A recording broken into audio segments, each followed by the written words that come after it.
પંચમહાલ જિલ્લામાં હોળી ધૂળેટી પર્વ બાદ યોજાતા પારંપરિક મેળો રંગે ચંગે સંપન્ન થયો।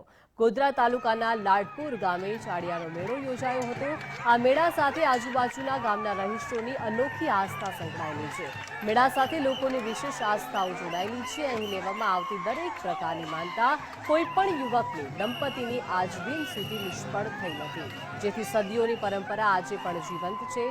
ચાડીઓ છોડવા માટેની પ્રક્રિયા દરમિયાન અહીં મહિલાઓ અને પુરુષો વચ્ચે જાણે લાકડી યુદ્ધના રૂવાણા ઊભા કરી દે એવા ઉત્તેજના સભર દ્રશ્યો થોડીવાર માટે જોવા મળે છે।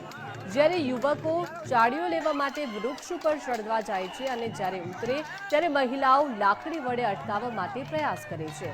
ત્યારે આસ્થાળુ યુવકના સમર્થકોનો પણ લાકડામાંથી તૈયાર કરાયેલી ફ્રેમ વડે મહિલાઓની લાકડીઓનો પ્રતિકાર કરી યુવકને મહિલાઓની લાકડીના મીઠા મારમાંથી બચાવી ચાડીઓ છોડવાનો સફળતા મળી છે।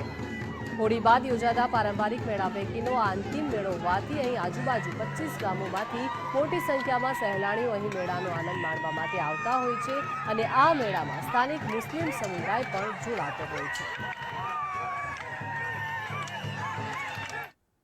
સર, આ ગોધરા તાલુકાનું કેવડિયા ગામ છે અને આ અમારો રંગ પાંચમનો મેળો આજે વર્ષોથી અમારા બાપ દાદાઓ વડીલો કરતા આવ્યા છે અને આ મેળાની પરંપરા તો એવી છે કે ગામની અંદર વર્ષો પહેલા અમારા વડવાઓને એવું માનવું હતું કે ગામની અંદર કોઈ મહામારી બીમારીઓ કોઈ આવી હોય તો એને વડાવવા માટે માતાજી ખેડા માતાનું કોઈ યકીન લઈને અને એ બીજા ગામમાં એનો વડાવો કરતા હતા, છતાંય પણ એ મહામારી ઓછી નથી થતી। પછી ગામની અંદર અમારા વડવાઓની અંદર સૌથી પહેલા પંચાયત રાજ પહેલા અહીંયા પોલીસ પટેલનું રાજ ચાલતું હતું, તો ગામવાળાએ નક્કી કરીને પોલીસ પટેલનો ઉપરનો સાફો લઈ અને એને ચાડિયા રૂપે બાંધવામાં આવે અને એની અંદર બધાએ નક્કી કર્યું કે ભાઈ જેને નાની મોટી મહામારી હોય, કોઈને કંઈ યકીન લેવા હોય તો આ એક આપણે ચાડીઓના ઉજવણી કરીએ અને જો આ સર્વે દુઃખો દૂર થાય એમ બધાએ નક્કી કરીને આ પર્વની ઉજવણી કરીને સાહેબ ગામની અંદર નાની મોટી મહામારીઓ બીમારીઓ આ સર્વે દુઃખ થયેલું છે અને ત્યારથી આજે આદિકાળથી એટલે કે વડવાઓથી અગ્ર સરકાર વખતથી અમારા રંગ પાંચમનો મેળો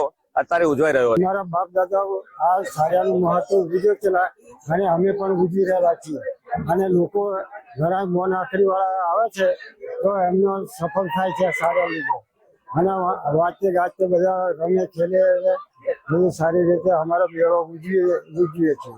પરંપરાથી અમારા વર્ષોથી અંગ્રેજો વખતે ચાલતો આવે ચાલે છે અને આજ સુધી અમે ઉજવી રહ્યા છીએ।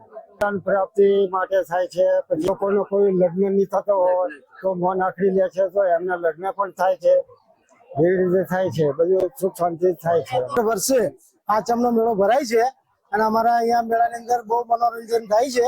અમારા ગામની અંદર જે કોઈ વ્યક્તિને મનોકામના જો માનતા હોય એ એમની મનોકામના પૂર્ણ થાય છે।